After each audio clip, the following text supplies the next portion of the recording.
plazo que también fenece hoy. Ayer conversamos con el presidente del Servicio de Impuestos Nacionales, el pago del impuesto a las grandes fortunas. De marzo del mismo año, emitió el Decreto Supremo 4436 que reglamenta dicha ley. Quienes están sujetos a este impuesto son las personas residentes en Bolivia con fortuna en Bolivia, como también las personas no residentes en Bolivia con fortuna situada en el país.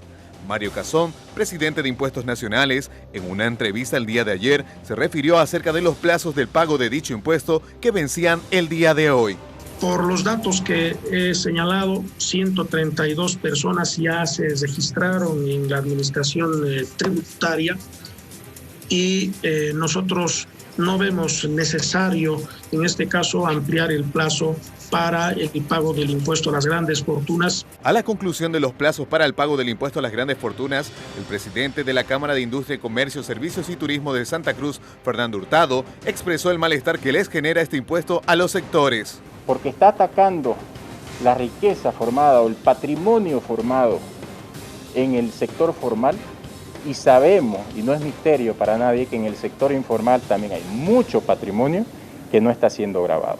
Además, también mencionó que han realizado la solicitud de una prórroga para el pago del mismo. Y en ese sentido hemos pedido una prórroga hasta que no defina el Tribunal Constitucional cuál es la acción que se debe seguir. Lamentablemente a la fecha no hemos recibido ninguna respuesta ni del presidente Arce ni del ministro de Economía, entonces esto genera preocupación. Vuelvo a repetir, hay vicios de inconstitucionalidad, no estamos mirando lo que ha pasado en otros países. La senadora Sentarrec también señaló que este impuesto a las grandes fortunas perjudicará creando menos posibilidades de trabajo y a la misma vez está acabando con las empresas. En lugar de premiar el emprendimiento y la creación de fuentes de trabajo, están generando en realidad una masacre empresarial. Es inadmisible. Bueno, y esta noche nosotros vamos a conversar con el presidente de la CAINCO, la Cámara de Industria y Comercio, que nos acompaña desde Santa Cruz para todo el país. Saluda a Juan Carlos, que también ya se suma en el contacto nacional en esta entrevista. Anoche compartíamos nosotros este plano de las consultas con el presidente de Impuestos. Juan Carlos, ¿cómo está? Buenas noches. Y nos decía que era prácticamente imposible la ampliación de este plazo que vence hoy, vence esta jornada. Así que juntos vamos a saludar en este momento a Fernando Hurtado. Fernando, ¿cómo le va? Buenas noches. Cecilia, buenas noches y un saludo a Juan Carlos en La Paz. Juan Carlos. ¿Qué tal, Fernando? ¿Cómo le va? Buenas noches. Bienvenido a Que No Me Pierda para hablar de esto, que es el impuesto a las grandes fortunas. Comenzamos, Cecilia. Claro que sí, Juan Carlos. Prácticamente se ha dicho que plazo extendido no va a haber, Fernando. Y ustedes como CAINCO, como empresarios privados, todavía siguen insistiendo en esta posibilidad, a pesar de que el plazo vence ahora. Hay un tema aquí que es de fondo, Cecilia.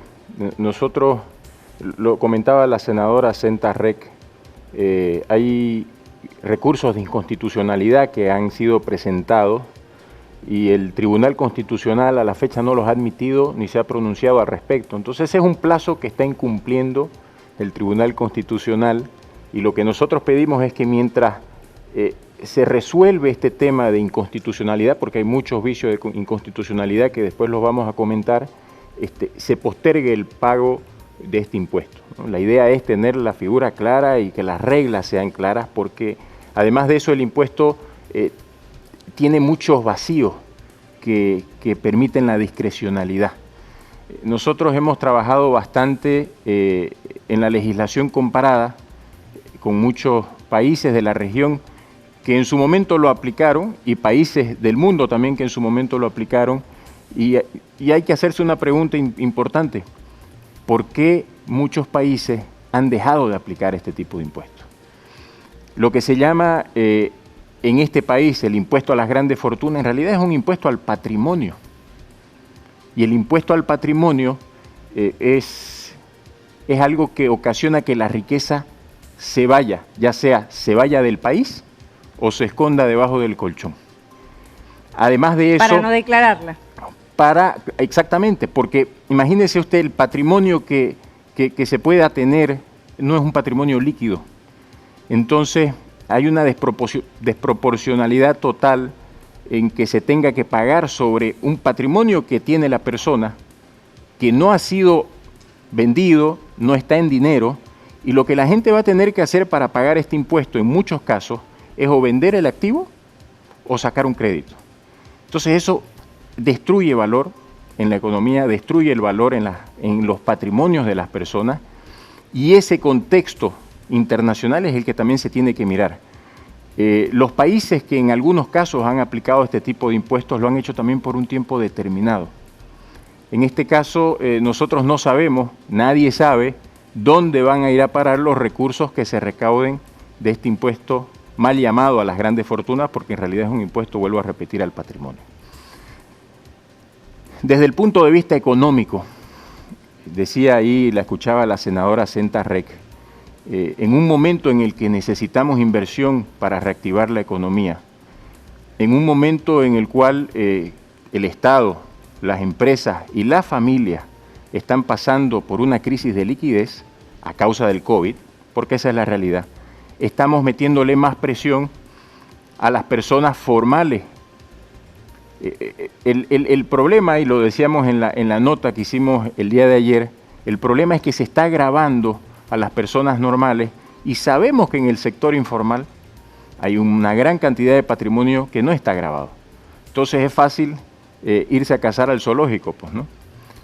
Cuando lo que necesitamos buscar más bien es bajar un poco las barreras para hacer que cada vez más personas puedan tributar y de esa forma haya más ingresos en el país. Entonces, hay muchos vicios, ahora vamos a entrar a los vicios de nulidad inconstitucionales, pero hay mucho daño que se puede hacer y se estaría haciendo a la economía por una falta de inversión que va a ocasionar este impuesto. La economía no puede subsistir en una época tan dura como la que estamos viviendo solamente con inversión pública. Necesitamos incentivar la inversión privada. Y este tipo de medidas lo único que hace es ahuyentar la inversión privada, Cecilia. Juan Carlos. Bien, Fernando, el mayor problema que detectan entonces ante este impuesto que ya está establecido, estamos hablando de un último plazo que fenece hoy y no hay posibilidad de ampliación, eso dijo ayer el presidente del Servicio de Impuestos Nacionales, el mayor problema es el desincentivo a las reinversiones en el país, o hay un problema también casado con la inseguridad jurídica que puede generar un impuesto de estas características. ¿Qué dice usted?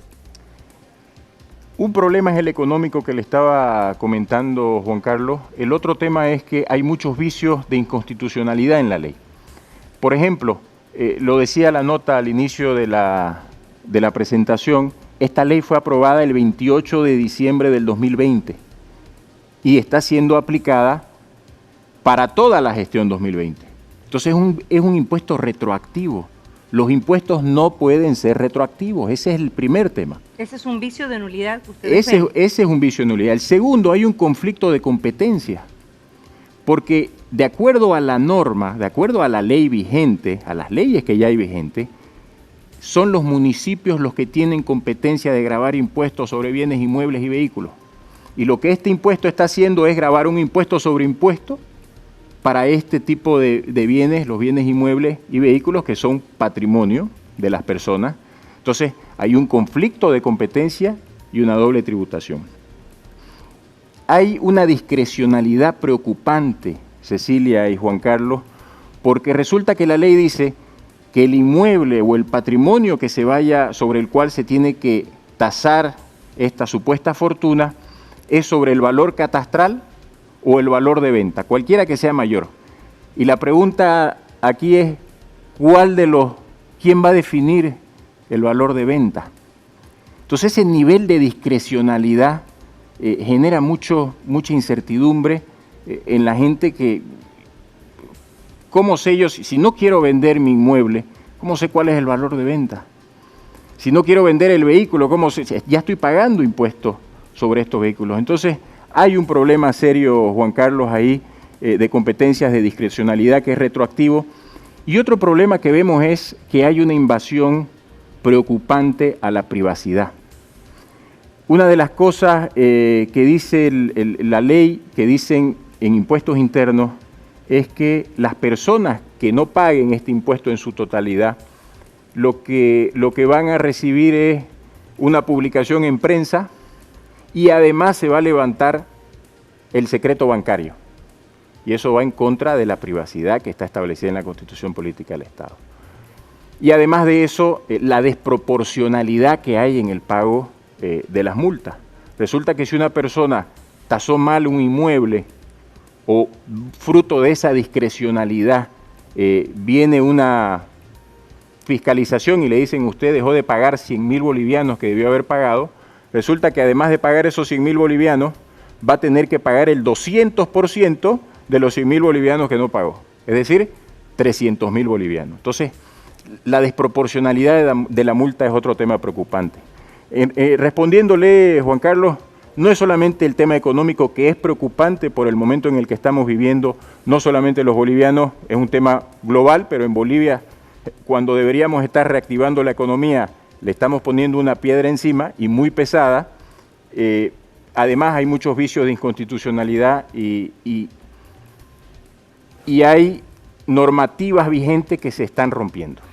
Fernando, ayer el presidente de Impuestos decía que de 152 personas aproximadamente que eran las que ellos apuntaron, observaron y más o menos estudiaron, tenían que pagar este impuesto, 132 ya se registraron y se acercaron para hacerlo, es decir, faltaban como aproximadamente 20 personas nada más, porque es un impuesto que según el presidente de Impuestos, valga la redundancia, no afecta al grueso de la población. Esto decía anoche y quiero su opinión, por favor. Considero que vamos a superar los 100 millones de bolivianos porque, Juan Carlos, nosotros hemos estado trabajando en inteligencia, hemos estado recabando ya información de los ciudadanos que tienen patrimonio superior a los 30 millones de bolivianos y puedo señalar que superan en cantidad, es decir, no solamente son los 152 personas, sino que son muchos más y por supuesto por la confidencialidad no puedo dar el dato de los nombres ni nada, pero se basa la cantidad de los 152.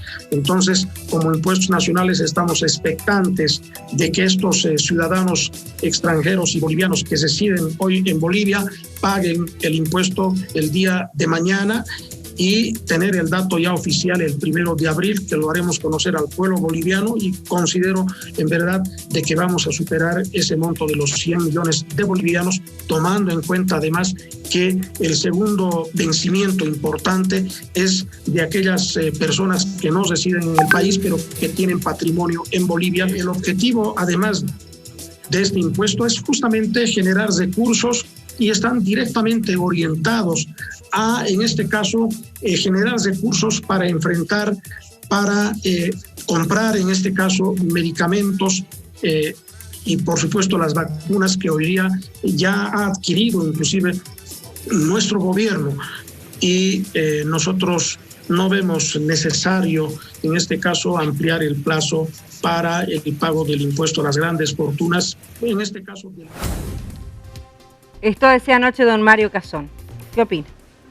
Primero que la ley indica que los recursos que se vayan a recaudar van a ir directamente al Tesoro General de la Nación. No está estipulado ni en la reglamentación ni en la ley que estos recursos vayan a ir para temas del COVID.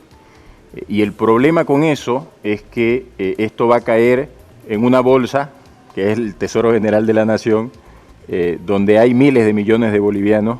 El Estado se fondea de los ingresos por las exportaciones, del pago de impuestos y de créditos, ya sea internos o internacionales, al Tesoro General de la Nación para los distintos gastos. Entonces, no sabemos dónde va a ir a parar esta plata. Ese es un primer punto, creo que es importante. O sea, ¿ponen en duda ustedes como empresarios el hecho de lo que decía el presidente de Impuestos? No es que se ponga en duda, es que no lo dice en la ley. En la ley no está estipulado, Cecilia, que eso va a ir para el COVID. Si no me equivoco es el artículo 13, puedo estarme equivocando, pero no, en ninguna parte, en uno de los artículos de la ley, que creo que es el artículo 13, claramente indica que esto va al Tesoro General de la Nación. ¿Qué hagan con esa plata? Que lo manden al COVID, que lo manden a temas de salud. Eso es secundario porque esa decisión ya la toman ellos y no hay tampoco una forma de retroalimentar que esos recursos efectivamente están yendo a cubrir temas de salud.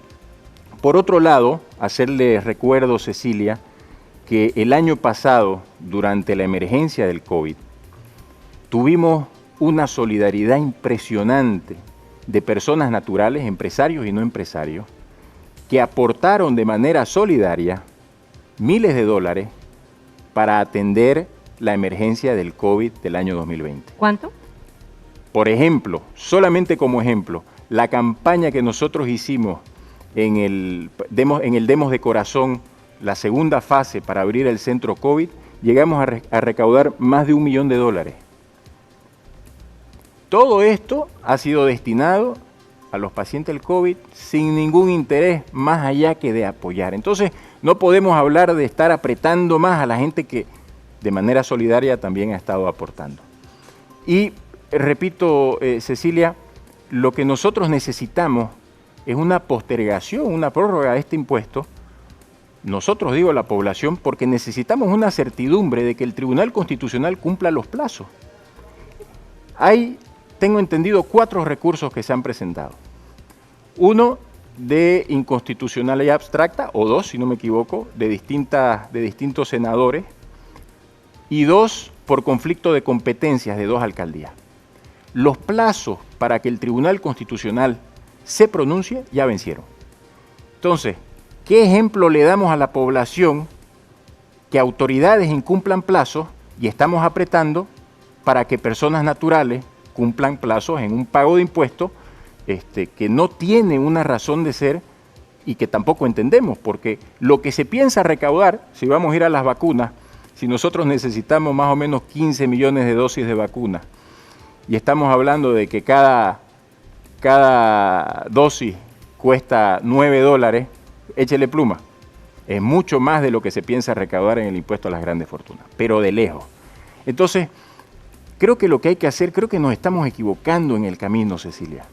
Y es necesario sentarse a discutir cuál es el verdadero motivo de este impuesto y por qué se lo está haciendo de manera perpetua. ¿Y por qué no ha habido este diálogo, Fernando? Es decir, ¿por qué no se han sentado? ¿Por qué?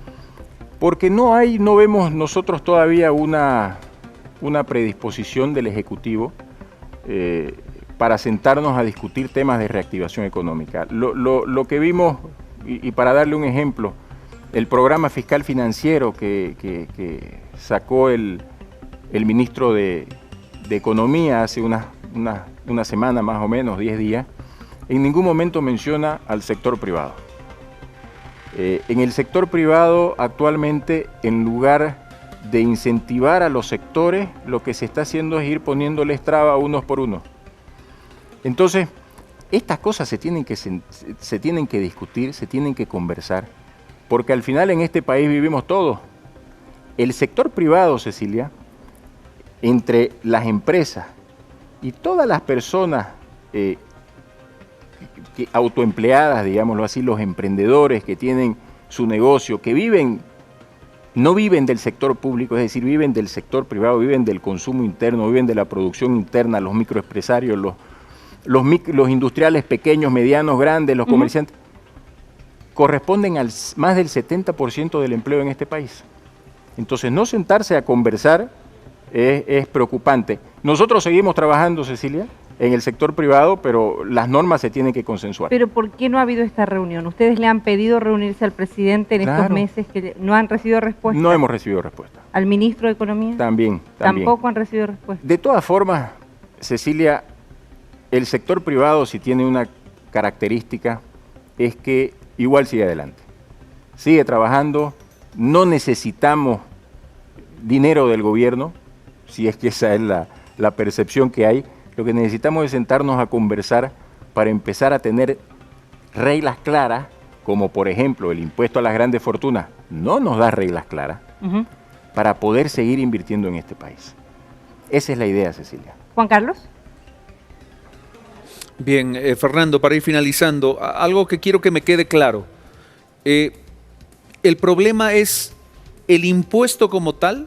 ¿El haber creado este impuesto como tal? ¿O el problema es el tenor, la letra, lo que está escrito en la ley que se puede modificar? ¿Cuál sería el problema?